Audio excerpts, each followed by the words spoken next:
नमस्कार दोस्तों, स्वागत है आपके एग्ज़ाम सॉल्यूशन यूट्यूब चैनल पर।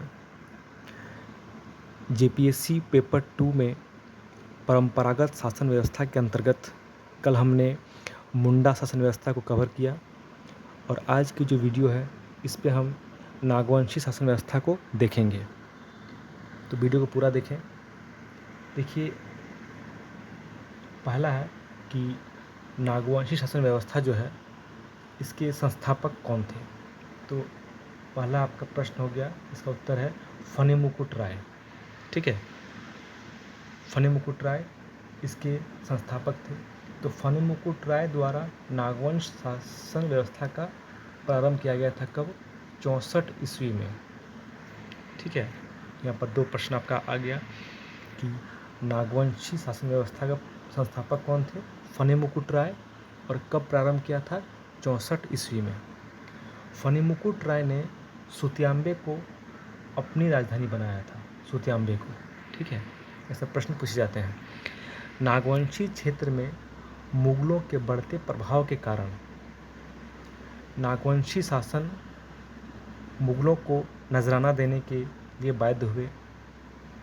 नियमित नजराना या मालगुजारी नहीं चुकाने के कारण 1615 में जहांगीर ने नागवंशी शासक दुर्जन साल को 12 वर्ष तक ग्वालियर में कैद रखा।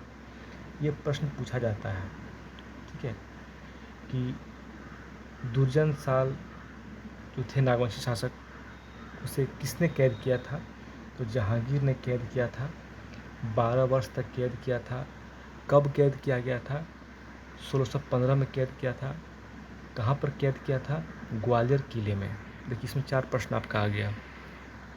1615 में जहांगीर ने दुर्जन साल को कैद किया था 12 वर्ष के लिए ग्वालियर किले में। बाद में दुर्जन साल से 6000 रुपये वार्षिक मालगुजारी देने के कारण, ठीक है, उसे छोड़ दिया गया। ये प्रश्न पूछा गया जेपीएससी में।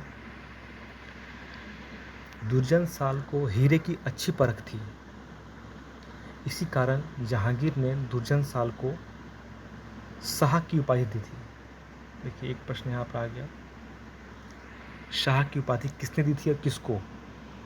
जहांगीर ने दी थी दुर्जन साल को। नेक्स्ट क्या है कि देखिए, नागवंशी शासन व्यवस्था 3 स्तरों में विभाजित थी। ध्यान रखिएगा इसको, ग्राम स्तर, पट्टी स्तर और राज स्तर।